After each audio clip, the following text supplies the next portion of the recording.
Pensez-vous que ça dénigre pas un peu le métier? Comment on change ça? Arrête de dire que tu vas le faire, puis fais-le. Bonjour Isabelle. Bonjour Mario. Réflexion de fin de saison, de fin d'année sur les négociations qui ont été difficiles dans beaucoup de domaines. Sur plusieurs dossiers, en fait. Je me disais, on a eu quand même un gros automne chargé. Je trouve que ça a brassé beaucoup. J'ai mis mon chandail rock, parce que je trouve que ça a rocké pas mal un peu partout. Et des métal. Effectivement, entre les négociations avec... Tu sais, il y a eu quand même des gros enjeux syndicaux, là. Oui, on va revenir aux médecins, mais toutes les grèves à la STM. D'ailleurs, avec les employés d'entretien, on est reparti pour un tour. Puis c'est pas un tour de REM, là aussi. C'est comme, tu sais. Fait que là, tu te dis, mon Dieu, ça a été très, très, très pénible pour les gens. Tu sais, je regarde aujourd'hui, là, qu'est-ce qui touche le plus les gens, qu'est-ce qui ont touché le plus les auditeurs. Puis ça, là, je peux dire que ça a vraiment beaucoup les gens. On a une auditrice qui m'a écrit, c'est hier ou avant-hier, elle disait... je paraphrase totalement, j'ai pas ces mots, je l'ai pas devant moi, mais elle disait, c'est comme si je suis écœuré. Elle disait, à chaque fois que je vous écoute, j'écoute les nouvelles, il y a quelqu'un qui me menace. Elle disait Air Transat, puis tu sais, elle additionnait toutes des affaires qui sont pas reliées, mais c'est une espèce d'impression qu'on menace le public tout le temps. T'auras plus de soins, t'auras plus de médecins, t'auras plus de clinique, t'auras plus ton vol pour aller dans le sud, t'auras plus de transport en commun.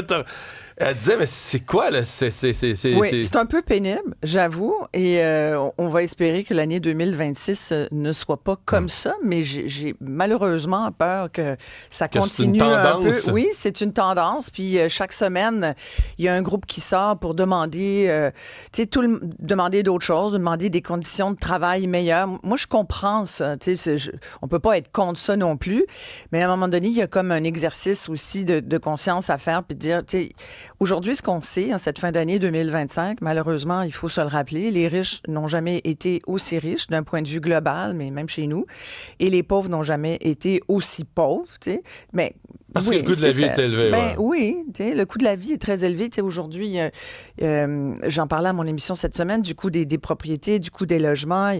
J'avais le porte-parole de la Corpic des propriétaires qui disait que là, il sentait qu'il y avait peut-être un peu de ralentissement dans l'enflure des loyers et que même certains propriétaires offraient un mois gratuit. Parce que là, SCHL dit la même chose. Là, j'ai parlé à l'économiste, il dit la même chose, mais il dit qu'au Québec...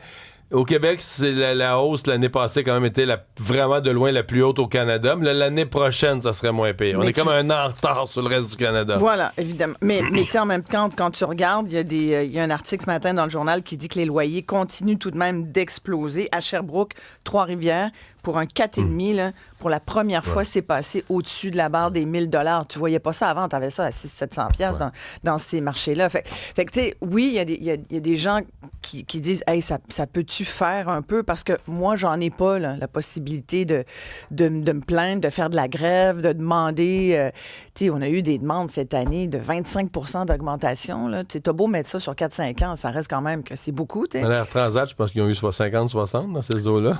Puis là, c'est sûr que les pilotes, puis il y a un contexte, puis il y en avait depuis 2015. Puis tout le monde va avoir un pilote content dans son avion. Oui. Ça, c'est une vérité de la poignée. Tu veux pas avoir un pilote qui boude. Non, tu veux pas ça. Tu veux pas un pilote qui dit non. Laisse faire. Mais dans toutes les négos, quand même.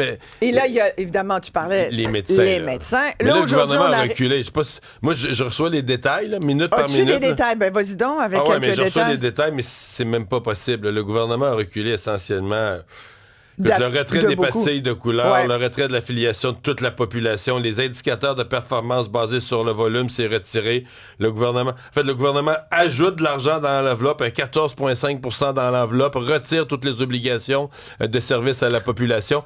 C'est une victoire historique pour les médecins. Là. Alors que M. Legault dit que c'est une victoire historique pour la population, pour lui, parce qu'on n'aura jamais, pour une fois, on revoit les conditions des médecins, ce qu'on n'a jamais pu faire depuis 40 ans. Mais Isabelle, c'est faux. C'est la loi 2 qui est explosée. Oubliez ça, il y en a pas. Il y a 48 heures, là, les médecins venaient encore sur nos tribunes pour nous dire que nos revenus vont baisser de 60%. Puis les spécialistes continuent. On ferme toutes nos cliniques. Ouais. Qu'est-ce qui se passe, là? Il y a 48 heures, là, on perd 60 de nos revenus, on ferme toutes nos cliniques.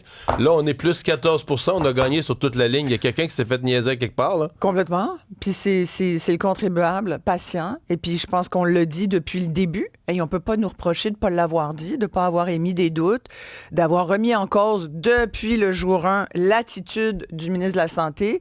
Puis là, après ça, on a vu l'entrée en piste de la présidente du Conseil du Trésor. Le premier ministre qui est allé lui-même se mettre les deux mains dans l'égo pour avoir l'air de sauver la face, mais ils l'ont perdu, la face. Là. Je pense que le gouvernement a paniqué, là, que les complètement médecins allaient quitter le Québec. Puis comme tu sais, on a beaucoup, en cette fin d'année aussi, beaucoup de politiciens qui s'accrochent. Monsieur Legault dit que, tu sais, pour lui, c'est clair que la CAQ, c'est lui. Il a fondé ce parti-là. Il voit l'élection s'en venir. Il voit que ce sera probablement pas lui.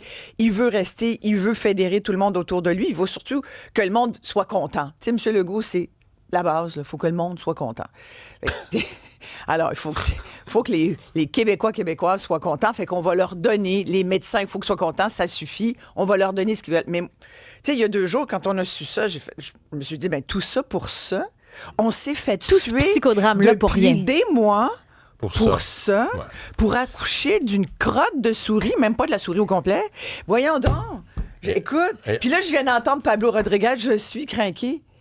Mais ça se peut pas. Mais là, il nous reste 1 minute. Faut que tu te décrinques. Oh en finissant notre saison sur une belle histoire à Chelsea. C'est parce que je voulais quand c'est pas même... une belle histoire, c'est une tragédie, mais une belle histoire de solidarité humaine après la tragédie. Voilà, c'est parce que je voulais au moins rappeler à tout le monde l'importance de la solidarité. Puis effectivement, à Chelsea, on a vu cet édifice là, qui aide une centaine de personnes dans la communauté, des gens qui ont besoin d'aide alimentaire. On sait qu'aujourd'hui, beaucoup de travailleurs... Ça a flambé. Puis c'est dans la communauté, cet édifice-là est connu. Ça doit être une église, un resto, bref, les gens vont là pour avoir des vivres. Tout a brûlé. Écoute, des centaines de kilos de vivres.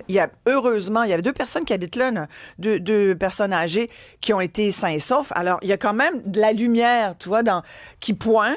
Et c'est surtout l'élan de solidarité. Il paraît qu'ils ont reçu, encore hier soir, j'entendais celui qui est en charge, le directeur, et puis qui disait, on a eu plus de 20 000 $, je n'en reviens pas, je suis touchée de l'élan de solidarité des gens qui nous donnent des vivres, ils viennent nous porter des sacs d'épicerie, ils nous donnent de l'argent, fait qu'on devrait être correct pour aider. Puis je me dis, faudrait que tous ceux qui sont un peu en moyen, qui soient un peu privilégiés, qu'on le reconnaisse, qu'on soit dans la... Tu sais, c'est pas quétaine, j'espère pas sonner quétaine, parce qu'on dit tout le temps, c'est donc bien quétaine, ça, la bonté. Non, la bonté n'est pas quétaine. La générosité, ça nous permet de garder la foi. J'espère, mais il y en a qui pensent ça. Mais ça nous permet de garder foi en l'humain, là, parce qu'avec tout ce qu'on entend dans l'actualité, ça prend des nouvelles de même. Dans le fond, ma chronique, c'était le tirage de couvertes de tout le monde, mais malgré tout... Personne n'est abrié. Tu sais, exactement. Non, mais il y a du monde qui couche dehors. Moi, j'en reviens pas. Quand on voit ça, à quel point à Chelsea, les gens... C'était tellement la panique. Tu te dis, mais on est au Québec, les amis. Comment ça se fait qu'on a autant de gens démunis? Alors, soyons généreux. Puis, tu sais, à l'époque, il y avait toujours le banc du quêteux dans le temps des fêtes. On rajoute des bancs de quêteux, puis on fait un gros party ensemble, puis on se rappelle qu'on est tous humains, puis qu'on est meilleurs ensemble. Et on se souhaite un beau temps des fêtes. On se retrouve début janvier. Oui, ma dernière émission ce soir de l'année. Oui. Et d'ailleurs, tu y seras, Isabelle Perrault. Oui, voilà. 13h, salut. On va soigner ça, les amis.